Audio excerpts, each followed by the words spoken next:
আরে এত সকালে তুমি কোনো বিপদ আপদ হয়নি তো? আমি তো মহারাজ বিপদের মধ্যেই আছি, সেটা বলতেই তো সাহস করে আপনার কাছে এসেছি মহারাজ। হ্যাঁ, বিপদের মধ্যে আছো? সেটা তো খুবই মুশকিলের ব্যাপার। তা গোপাল আমাকে তো কিছু বলেনি। উনি আবার কি বলবেন? সমস্যা তো ওনাকে নিয়েই মহারাজ। হ্যাঁ, গোপালকে নিয়ে তোমার সমস্যা? কেন কেন কেন? ও কি তোমাকে যথেষ্ট সম্মান দেয় না? না মহারাজ না, ব্যাপারটা ঠিক সেরকম নয়। ব্যাপারটা কি করে যে আপনাকে বলি সেটাই ভেবে পাচ্ছি না। আরে লজ্জা পাবার কি আছে? আমাকে নিঃসংকোচে বলতে পারো। আসলে মহারাজ, মানুষটা না বড্ড বেশি খায়। এত খিদে কোথা থেকে আসে কে জানে। আজকের কথাই ধরুন, দুটো পাঁঠার মাংস একাই খেয়ে ফেললো। আমার জন্য মাত্র দুটো টুকরো, সঙ্গে যা যা খেয়েছে তার হিসেব দিলে আপনিও অজ্ঞান হয়ে যাবেন। এত রান্না আমি কিভাবে করি বলুন তো? না না না না না, এসব চলতে পারে না। তোমার কথা আমি শুনলাম, আর এজন্য গোপালকে যা বলার তা আমি বলবো। আর তুমি তুমি চিন্তা না করে বরং বাড়ি ফিরে যাও। মহারাজ, আমি যে আপনাকে এইসব কথা বললাম তা কিন্তু আমার স্বামীকে বলবেন না। না না না, আমি এ ব্যাপারে গোপালকে কিছুই বলবো না, তুমি চিন্তা করো না। কেমন? যাও।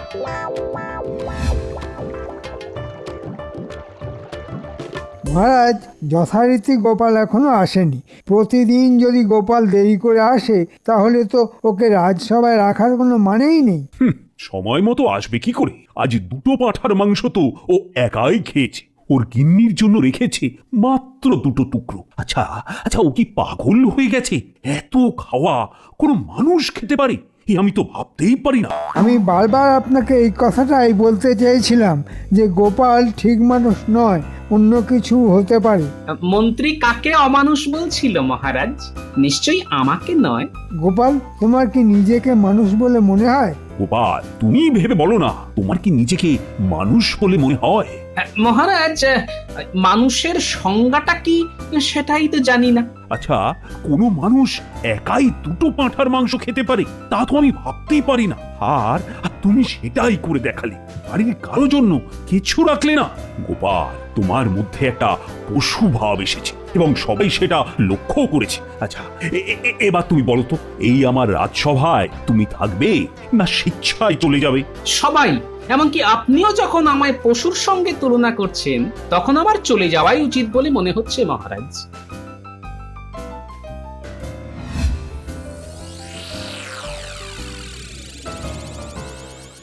মানুষটা একটু বেশি খায়, তার জন্য আমি এত কথা শুনিয়ে দিলাম। না, ব্যাপারটা ঠিক হলো না। এখনো ফিরলো না। কি যে হবে কে জানে। বিশেষ করে মহারাজের কাছে নালিশ করাটা ঠিক হয়নি। মহারাজ যদি অপমান করে বসে তাহলে তো সর্বনাশ, চাকরিটাও চলে যাবে। তখন খাবো কি, পড়বই বা কি, সংসারটা চলবে কি করে?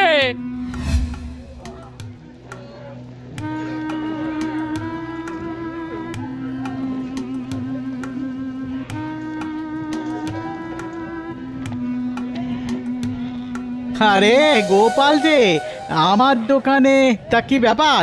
যাত্রা দল খুলবে বলে ঠিক করেছো নাকি? প্রায় সেরকমই ব্যাপার আর কি। তা তোমার দোকানে বাঘের পোশাক আছে? বাঘ কেন, জলহস্তি, গন্ডার, হাতি, যা চাইবে তাই পাবে। না, ওগুলি পরে লাগবে।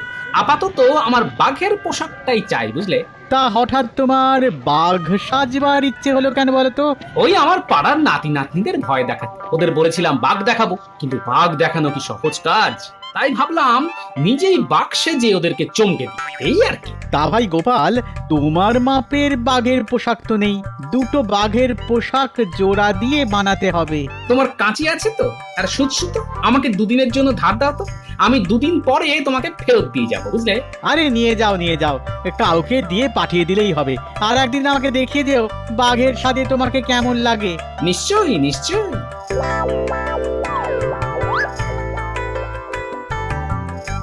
দাদু এখনো ফেরেনি, দিদা খুব চিন্তা করছে। হ্যালো, বাবা, ও বাবা, ও বাবা, বাঁচাও বাঁচাও বাঁচাও, ও বাবা, লোকটাকু, বাঁচাও বাঁচাও! আরে দূর বোকা, আমি তো দাদু রে, বাঘ সেজে এসেছি। বাপরে, ভয় একদম দম বন্ধ হয়ে আসছিল। তা দাদু, তুমি হঠাৎ বাঘ সাজতে গেলে কেন? নিশ্চয়ই তোমার কোনো মতলব আছে। কি সেটা বলো? আরে বলছি আগে যেটা করতে হবে সেটা বলে নি। আমার এই জামা কাপড়গুলি নিজেদের কাছে রাখবি, বুঝলি? কাল সকালে এগুলি রাজবাড়িতে নিয়ে গিয়ে মহারাজকে দেখিয়ে বলবি যে জঙ্গলের মধ্যে এগুলি পাওয়া গেছে। তারপর তোর দিদাকে সেই কথাটাই বলবি, বুঝলি? দিদাকেও এই কথা বলবো? দিদা তো খুব কষ্ট পাবে তাহলে। ও কিছু না, আমি তো আর সত্যিকারের বাঘ হয়ে যাইনি রে বাবা, মাত্র তো 2 দিন, তারপরই ফিরে আসবো। রাখ রাখ, এই জামা কাপড়গুলো রাখ, একটু আলতা লাগিয়ে নিতে পারিস, বেশ ঘন আলতা, যাতে মনে হয় রক্ত লেগে আছে। ঠিক আছে দাদু, একেবারে তোমার মতো করেই কাজ হয়ে যাবে। আমি গুলটে আর ন্যাপলাকেও জানিয়ে দিচ্ছি।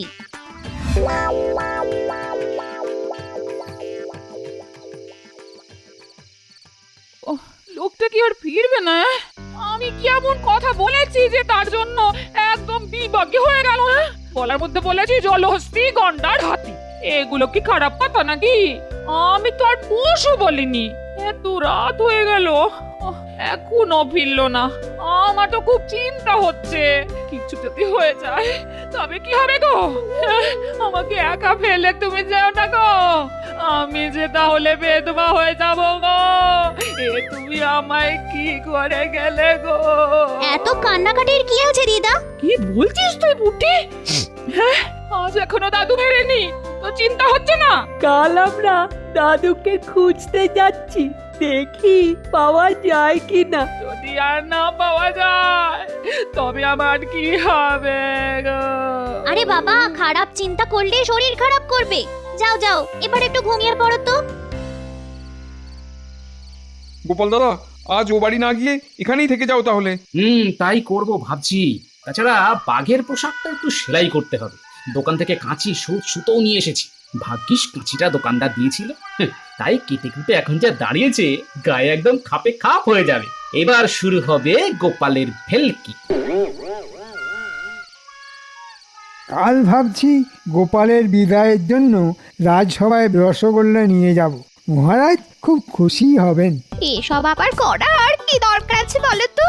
কত খরচা পড়ে যাবে, বুঝতে পারছো না তুমি? শোনো, গোপাল নেই, এটাই সময় মহারাজকে খুশি করার। সামান্য খরচের জন্য ভাবছি না। রসগোল্লা মহারাজ খেতে খুব ভালোবাসেন, তাকে খাইয়ে একেবারে জামার হাতায় ঢুকিয়ে নেব, দেখে নিও। শোনো শোনো, এটাই সময়। শুধু মহারাজ কেন, রাজসভার সবাইকেই তো তোমার খুশি রাখতে হবে না? কথাটা তো তুমি ভালোই বলেছো, কিন্তু খরচা যে খুব বেড়ে যাবে, সেটা করা কি ঠিক হবে? হ্যাঁ, তা হবে বটে, কিন্তু খরচাটা উঠে আসবে, তুমি দেখে নিও। হ্যাঁ, বুদ্ধিটা ভালোই দিয়েছো। খরচা নিয়ে ভাবার কোনো দরকার নেই, ও উঠে আসবে। এখন গোপাল নেই, আমি নিশ্চিন্ত।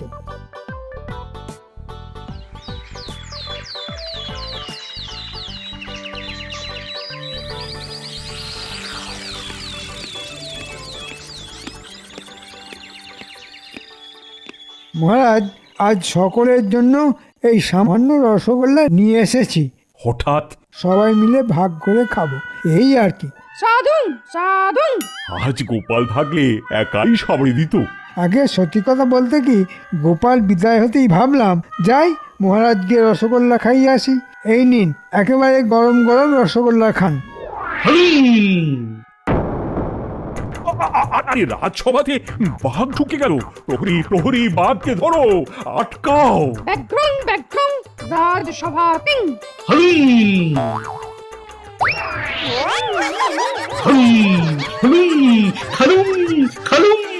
পালাও পালাও!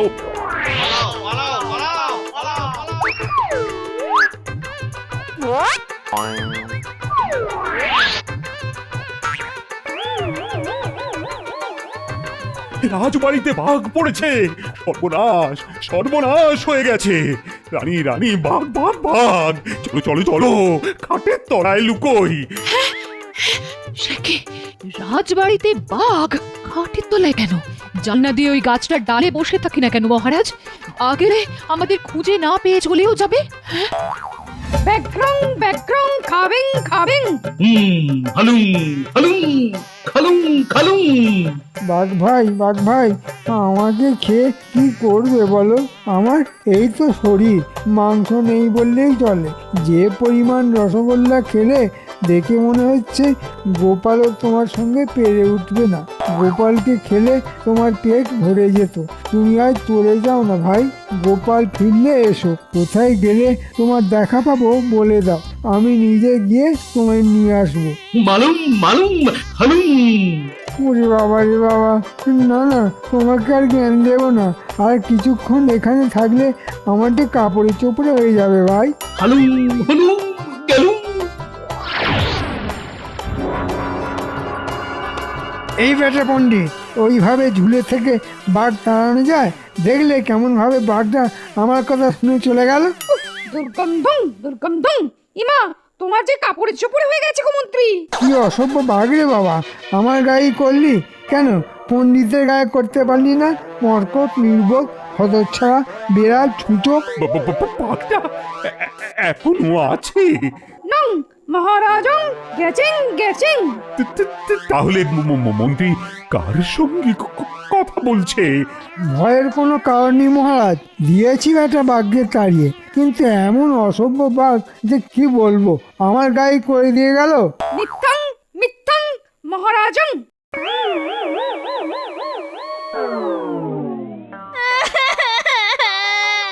মহারাজ মহারাজ, দাদুর রক্তমাখা কাপড় চোপড় পাওয়া গেছে জঙ্গলের মধ্যে।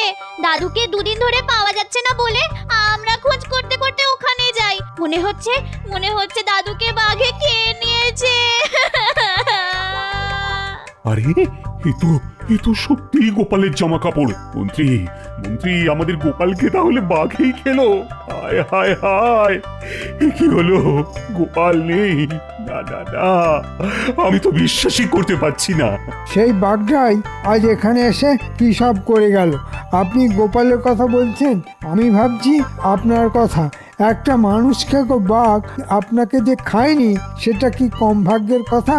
তবে মহারাজ, আমি যতদিন আছি ভাগ্যে আপনি ভয় পাবেন না। দুর্গন্ধং দুর্গন্ধং। মন্ত্রী, তোমার গা থেকে বাবা একটা খুব বিচ্ছিরি গন্ধ বের হচ্ছে। ওই যে বললাম না, বাঘটাকে এমন বকেছি যে আমার গায়ে করে দিয়ে গেল। মিথ্যাং মিথ্যাং। যাও মন্ত্রী যাও, বাড়িতে গিয়ে পরিষ্কার হয়ে নাও, কাল বরং কথা হবে। মহারাজ, আমাদের গোপাল দাদুর কি হবে? আমি কালই যাচ্ছি গোপালের গিন্নির সঙ্গে কথা বলতে। গোপালের এই মৃত্যুতে আমি গভীরভাবে শোকাহত। আহা, তার আত্মা যেন চিরশান্তিতে থাকতে পারে এই কামনা করি। তার সদ্গতির জন্য কাল আমি কিছু মোহর নিয়ে যাচ্ছি।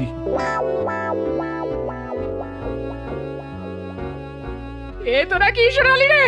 লোকটা শেষ পর্যন্ত বাঘের পেটে গেল।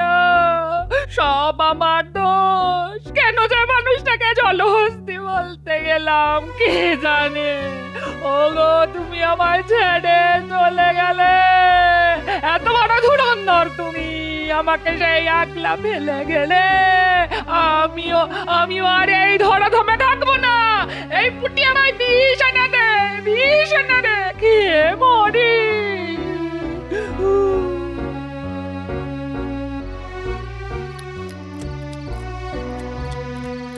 এই শুনলাম আজ নাকি রাজসভায় বাঘ ঢুকে পড়েছিল। আরে বাঘ এমন বকা দিলাম যে সুরসুর করে চলে গেল। দাও তো মাছের মুড়োটা দাও, জমিয়ে খাই।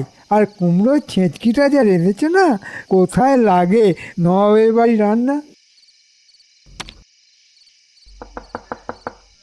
আরে বাবা, এত রাতে কে এলো বিরক্ত করতে?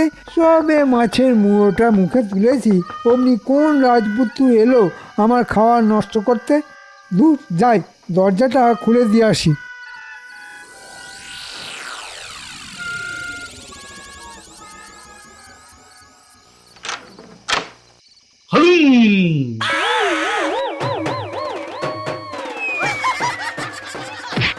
বাপরে বাপ, আবার সেই বাঘ। এবার বুঝি আমাকেই খাবে। গিন্নি তুমি কোথায়? আমাকে বাঁচাও, আমাকে বাঁচাও! ওরে বাপরে বাপ! হালুম আমাকে খালু বাঁচাও, খালু আমাকে বাঁচাও, হালুম বাঁচাও, আমাকে বাঁচাও, আমাকে বাঁচাও! মামা, মামা গো, কেন আমায় ভয় দেখাচ্ছ? আমি আমি তোমার কি ক্ষতি করেছি বলো? হালুম হালুম খেলু হালুম।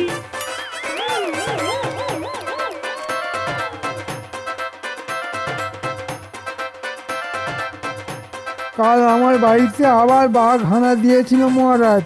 কত সুন্দর মাছের মুড়োটা খেয়ে নিয়ে চলে গেল। হ্যাঁ, শুধু কি তাই, ভাত পর্যন্ত চেটেপুটে খেয়ে নিয়েছে, একেবারে হাঁড়ি ফাঁকা করে দিয়েছে। আশ্চর্য ব্যাপার মহারাজ। যখন তখন বাঘটা এসে যাত্রার বাড়ি থেকে সব খাবার খেয়ে পালাচ্ছে, সারা নগরের লোক পালাচ্ছে। আহ, এখানে কিভাবে রাজধানী রাখা যায় মন্ত্রী? মহারাজ, আমার মনে হয় বাঘটাকে জাল দিয়ে ধরার একটা চেষ্টা করা উচিত, তাই না? আমার কেন জানি না মনে হচ্ছে বাঘ বেটা আবার এই রাজসভাতেই আসবে। তাই আমার মত হলো এই সভাতেই জাল ছড়িয়ে রাখা হোক। বাঘ আসলেই জাল গুটিয়ে নিতে হবে, আর তাহলেই বাঘ ধরা সম্ভব হবে। কিন্তু মহারাজ, এ তো বড় মানুষ খেকো বাঘ। যদি জাল ছেড়ে বেরিয়ে যায় তাহলে তো বিপদ হয়ে যাবে। তাও তো ঠিক। ঠিক আছে, আমাকে একটু সময় দাও, একটু ভেবে দেখি মাথা থেকে কোনো উপায় বের করতে পারি কিনা। কপাল কপাল করে তো দোকান খুলেছি, নইলে নইলে সব মিষ্টি তো নষ্ট হয়ে যাবে। কিন্তু বাঘের ভয়ে খদ্দেররা আসবে তো, কে জানে। আমার কপালটাই খারাপ। হালুম হালুম। ওরে বাবারে, যা ভেবেছিলাম তাই হলো। এই মামা মিষ্টি খেতে এসেছে। ঘোর কলি, ঘোর কলি। বাঘেও এখন মিষ্টি খায়। আমি চললুম চললুম। হালুম খেলু খেলু।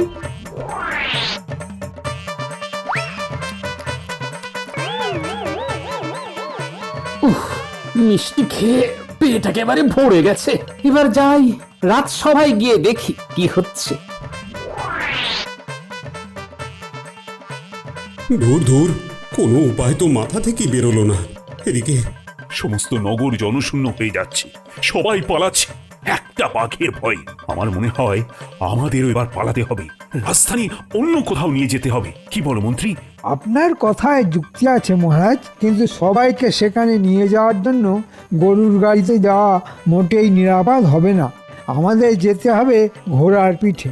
আপনি সহিসদের আদেশ দিন, তারা যেন ঘোড়াশালায় সব ঘোড়াকে জমায়েত করায়। আমরা কাল সকালেই বেরিয়ে পড়ব। আমি সেরকম আদেশই দিলাম, শীঘ্র ঘোড়াদের অশ্বশালায় জড় করা হোক। আচ্ছা, এই মতলব? হ্যাঁ? ঠিক আছে, আমিও আমার মাথার বুদ্ধি কাজে লাগাই।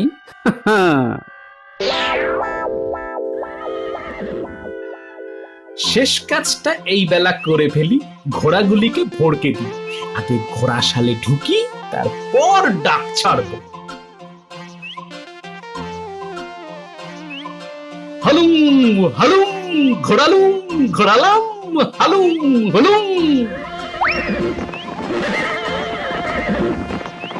একি একি, ঘোড়াদের ডাক শোনা যাচ্ছে। আহ, ওদের আবার কি হলো? নিশ্চয়ই ঘোড়ার পালে বাঘ পড়েছে। মন্ত্রী, চলো চলো চলো, গিয়ে দেখতে হবে কি হয়েছে। হ্যাঁ মহারাজ, চলুন। এখানে বাঘ পড়লে মারা পড়ে যাব আমরা।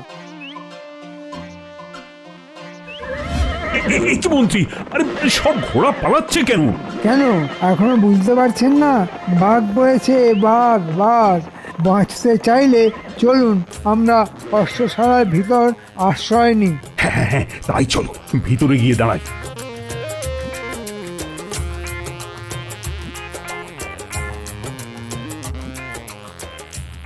সবাই ভেতরে ঢুকে গেছে, এইবার বাইরে থেকে শিকলটা তুলে দিই।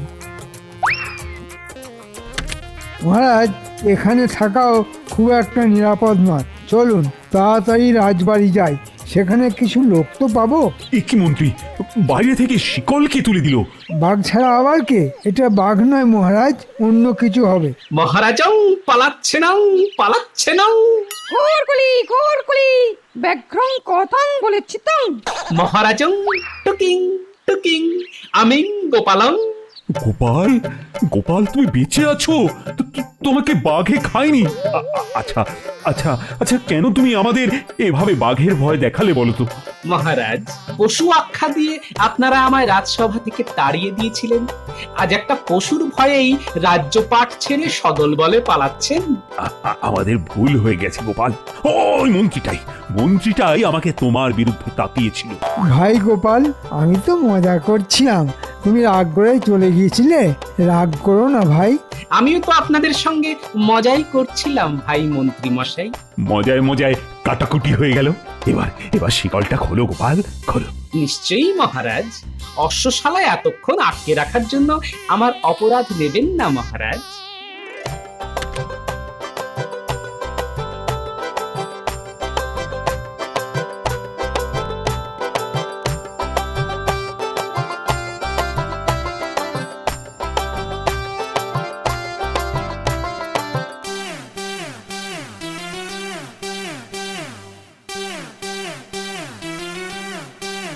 রোজ সকালে কত গালি দিয়েছে অপদার্থ বলে, আজ কাকে বলবো? মানুষটাই তো নেই। এখন আমার দিনগুলো কিভাবে কাটবে কে জানে। হলুম হলুম। এখানেও বাঘ! এবার আমাকে খেতে গেছিস? তবে বেঁচে থেকে আর কি লাভ? কি? হ্যাঁ, তুমি কোথা থেকে এলে? আমাকে জলহস্তি বলেছিলেন না? আসলে জলহস্তির পোশাক কেউ দিতে পারেনি বলে বাঘ সেজেই কাজ সেরে নিলাম। আমাকে ধরতে পারেনি। আচ্ছা আচ্ছা, তাহলে তুমি বাঘ বাহাদুর। এখন দেখাচ্ছি তোমার মজা। দাঁড়াও, হাতে পেলে না।